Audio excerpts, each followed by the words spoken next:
I'm really excited to welcome Will van der Hart here. Will, welcome to this Zoom conversation. Thank you so much for joining us. Will, just introduce yourself for those who don't know who you are and what you do. Thanks, Matt. Yeah, hi to everyone. It's great to see you. I'm Will van der Hart. I'm a priest here in London, and I'm also one of the founding directors of the Mind and Soul Foundation to explore issues of emotional mental health and Christian spirituality. I've been doing that for the last 16 years. Will, we're so grateful for you sharing your time. And I think you joined us earlier in the year to talk about issues of mental health during the pandemic. And we essentially have we're feeling like we're coming to the end of it, but we're still in it. And we'd love just to sort of spend some time asking you about what you see in terms of our mental health as we sort of re-emerge out of lockdown. We've talked a lot about re-emerging and re-establishing patterns and all of that. And just love to find out about what you're thinking and what you're feeling, what you think God is saying in this season at the moment. So, yeah. Thanks, Matt. Yeah, I mean, I think it's a really complicated time. When you think about emotional costs, we always think about bad things happening, and obviously a lot of bad things have happened, so we recognise there's a lot of emotional costs. But what you don't always assume is that actually good things have emotional costs too. There are a couple of psychologists called Hewitt and Flett, and they started trying to predict when people had nervous breakdowns, and they gave everyone a certain number of life change units back in 1969. And most of them are difficult things, costly things, and therefore they apply high numbers of life change units to these events. And they said, well, if you spend over 300 life change units in an 18-month period of time, then you have an 80% probability of having a nervous breakdown. What was interesting, though, is out of the 43 different categories, several of them are really good things. So if you get married, that's sort of 35 life change units, and if you get a promotion, that's sort of 28 life change units. Or if you exceed expectations, if you're highly commended, all these things have costs. And one of the things about unlock is actually it's a good thing. And so we can think, oh, well, now it's unlocking, everything's going to get better. But what we don't realize is actually it's emotionally still very, very costly. And that makes this season quite confusing for people, because they feel the need to maybe pretend that they feel more positively than they do. And they feel that actually talking about the struggle of unlock and maybe the way in which life is moving back to normal, that's kind of off limits, because it feels like now they're being negative about something else. But I would say it's important that we acknowledge that there are emotional costs to positive things, and this season of unlock isn't free of cost. Yeah, I would love to just pick up that return to normal phrase that we hear. And we sort of hear people sort of say nostalgically, I can't wait to get back to this, get back to normal, get back to this. I don't know if you have any reflections on that. Normal is certainly poorly used as a term, and I don't think we're getting back to the old normal. But equally, it's probably unhelpful to overstate a new normal. So routine is helpful, and humans particularly find routine significant and important for their general mental health and well-being. So we have to find these sort of rhythms of living really well. But like you say, the danger is that we either fall into nostalgia, where we effectively look backwards and hark back to how things used to be and lament them all the time, or we become quite bullish and aggressive about change and almost try and lump lots and lots of changes together. And when some people aren't coping well, they do that. So they drive more change than they need. So we have to accommodate the changes and create some sort of new rhythm of living. Psychologists simply call that habituation. It comes from habit and normalization together. We create sort of this idea of habituating change. It's when it becomes normal to us. And there's a lot of that still going on. But Matt, we're doing all this having already experienced 18 months, nearly 2 years now of pandemic. So people's emotional resilience is extremely low because they've been so overextended for such a long period of time. I sort of describe it as going to the petrol station, filling up with £5 of petrol, if you're lucky to get that these days, but putting £5 in the tank and then driving away and trying to start the kind of a marathon drive from London to Scotland. So this section of time in terms of coming out of pandemic, it's not that we are coming out having been really well rested. It's actually the fact that we're coming out feeling really, really exhausted. And then we're trying to pick up these new rhythms of life and over a new sorts of extension, which is extremely challenging. because everyone is deeply emotionally depleted. In terms of the impact of the pandemic, obviously, some people have suffered significantly. Some people have lost family members. Some people have been through real deep and devastating trauma. Other people might say, I don't feel like this has affected my mental health. So there's a sort of a massive wide spectrum of experience and pain. But what would you say to people who sort of have experienced, you know, deep trauma and people who've maybe felt like this hasn't affected them deeply, but maybe has still been affected in some way? What do you see the impact in those two extremes being? Well, typically, sort of extremes of perception aren't actually hugely helpful. Obviously, if you've experienced really devastating things, you have no power to, if you like, affect your perception of your experience. But if you believe you've had a really positive experience, then I guess I challenge that perception and ask to reassess. When we think about mental health, people often think about identifying, if you like, the pathology of mental health. So they're looking to identify symptoms of mental disease or distress. But the absence or the presence of mental and disease and distress aren't the best way of measuring someone's mental health. So you could actually be, if you like, mentally well, whilst you might still experience some issues that's symptomatic with mental ill health. Now, I'd say we've all experienced adversity. The question is whether we go on to experience trauma. And the best possible treatment of adversity or trauma is not professional, but it's social. And so the question here is not whether we experience some adverse circumstances, we have, but whether we're experiencing them with others in community. And if we do that, we can mitigate their impact. So rather than becoming traumatizing, they become just adverse circumstances.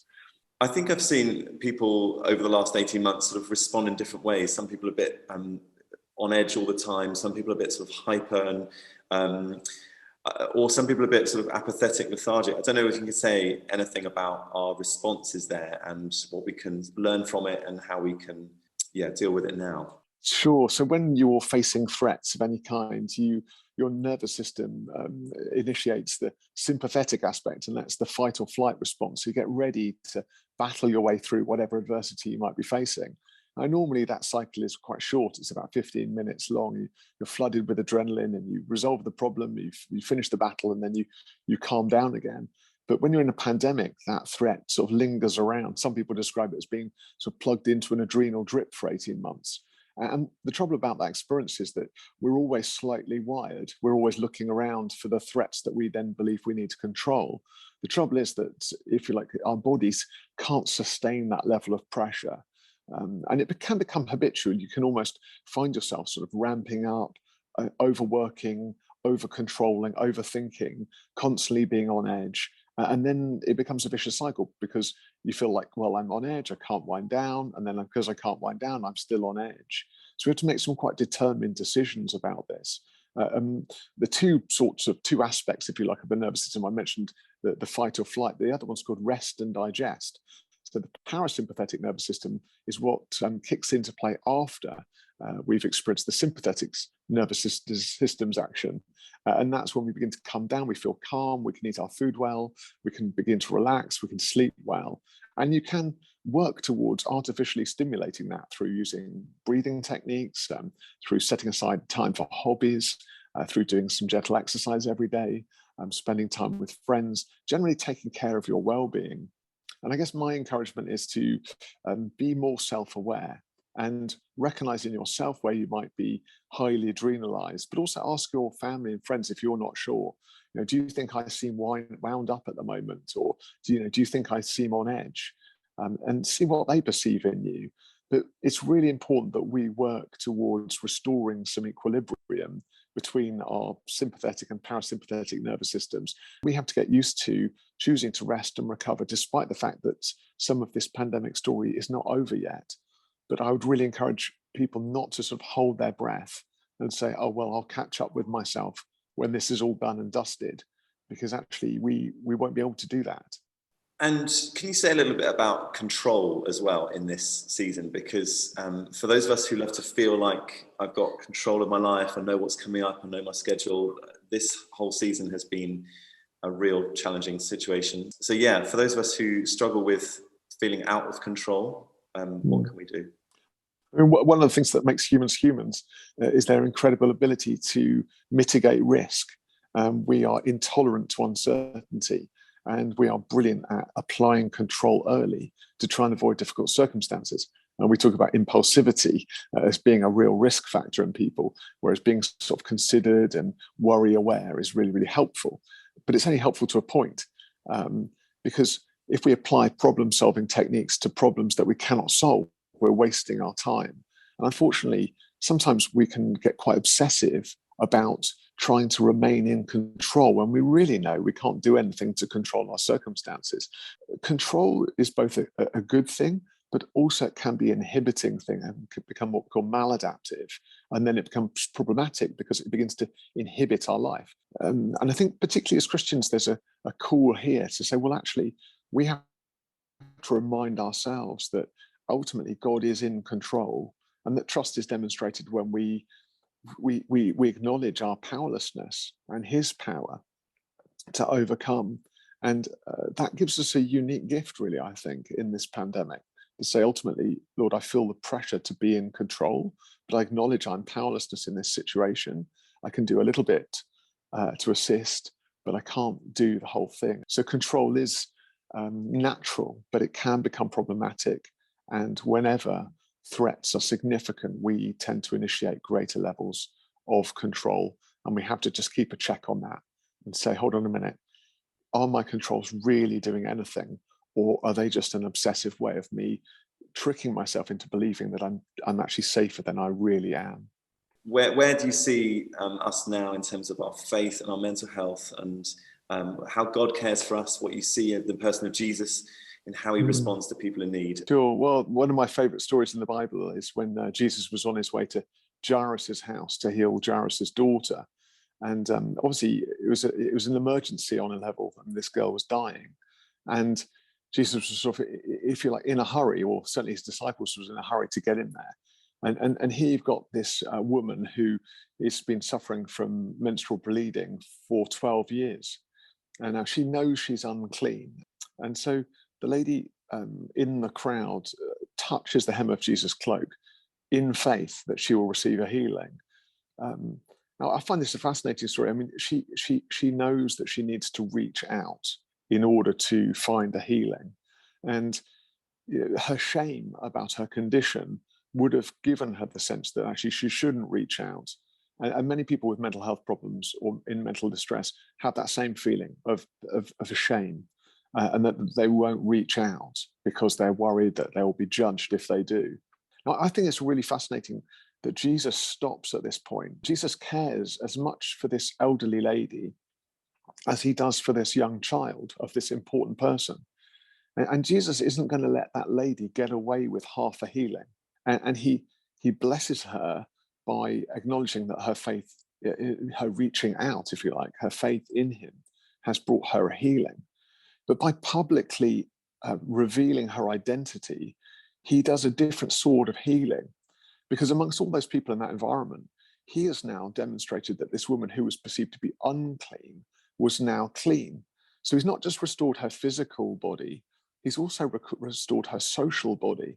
So now he's declared her as being healed. So everyone in that crowd is now welcoming her back into society. Jesus has now also restored her spiritually, because women who are suffering from menstruation weren't allowed to enter into the temple, and therefore they weren't allowed to participate in worship. Now, that was a difficult burden to carry once a month, but this woman's been carrying this burden for years and years and years.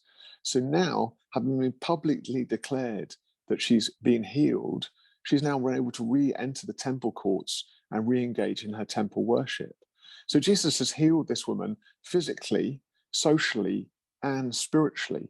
And you can just begin to imagine now what happens to her psychologically, because she encounters a psychological healing, which is the restoration of her whole self and the overcoming of her sense of shame and otherness. All of this, if you like, is a demonstration of a biopsychosocial spiritual healing, which is really what Jesus offers us. And I think what I'm nervous about is a sort of binary view of church, where you get healed to come to church, when in fact you come to church to get healed.